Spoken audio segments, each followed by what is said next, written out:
ay nasa solo. Isa pa lang. Siya po ang aking naging nanay.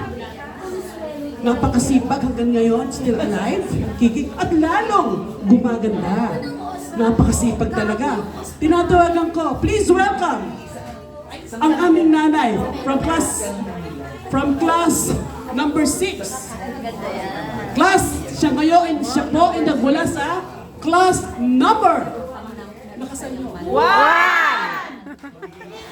Tita Josie Guangco. Konting pananalita. Habang tumatagal. Hindi ko makita si Tita Fe.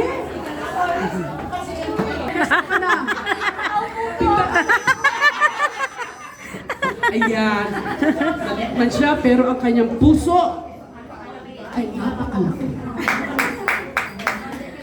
Mapagpalang umaga sa inyong lahat at talaga naman pong nakakatuwa na makita na tuloy-tuloy talaga yung ating SPG. Hi, Tita Effie. So kami po ay, ako po nag-umpisa ako sa Oslo. Nakalimutan senior, ano? So bago po nag-umpisa ang solo parent sa ating HJM, nag-umpisa po kami sa bukas loob. And, ay, mahina ba? Umpisa po kami sa bukas loob, 5 kami eh.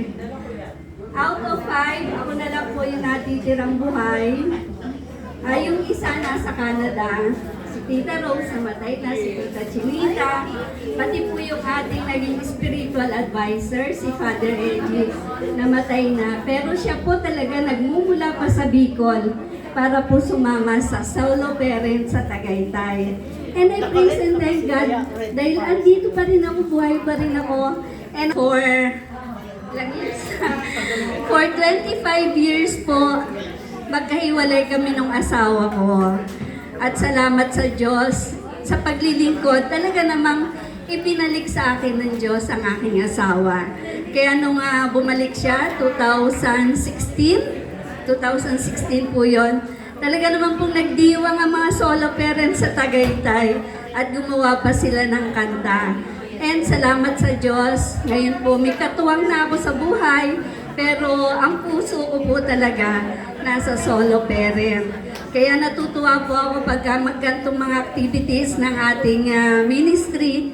Ina-adapt po ako ni na Tita Let, ni na Tita Mame, ni na Tita Nor, at talaga naman pong matabang-mataba ang puso ko pag nakikita ko kayo. So, ang masasabi ko po sa inyo, tuloy-tuloy na paglilingkod, tuloy-tuloy na pagdarasal. At isipin niyo po na lagi niyong kasama ang Diyos. Sa gabi po kami po ni Tita Abby, kasama po si Tito Noel, Tita Benny, yung pong elder natin.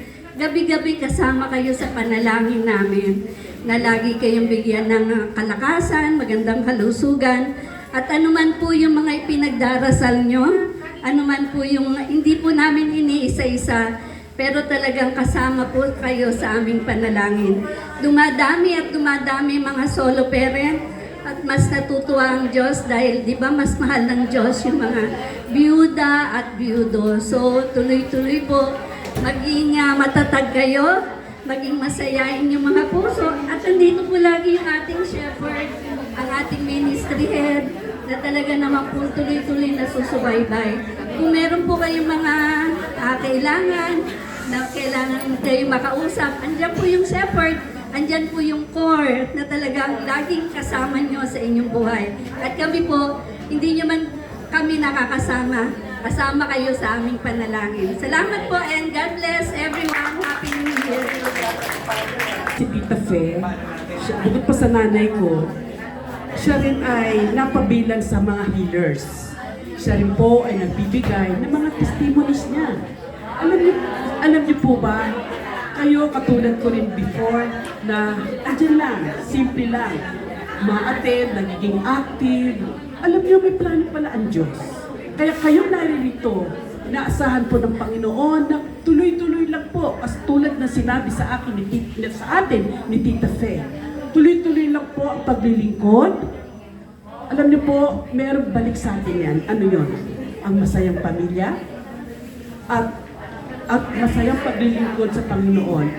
Sino ba makakapagsabi, katulad ko po, katulad ng marami, sa paglilingkod, sa pagsapi dito sa solo parent, natuto kong magbasa ng Biblia sa maraming tao. Naging lector, commentator ko. At naging sa bawat prayer group, meron po tayong prayer group bawat isa sa atin, di po ba? So, sooner or later, kayo rin po ay magkakaroon ng assignment sa bawat inyong prayer group. Katulad ng isang kasama namin dito, si Tita Litas, siya rin po ay naging pastoral head. So, maaring kayo rin po ay tinuloy-tuloy nyo rin po yan. Tatawagin po kayo ng Panginoon sapagkat may plano ang Panginoon sa bawat isa sa atin. Na kung ano man po ang talentong ibinigay niya, yan po ay inyong ibabahagi. Marami po ditong mang-aawit, mananayaw,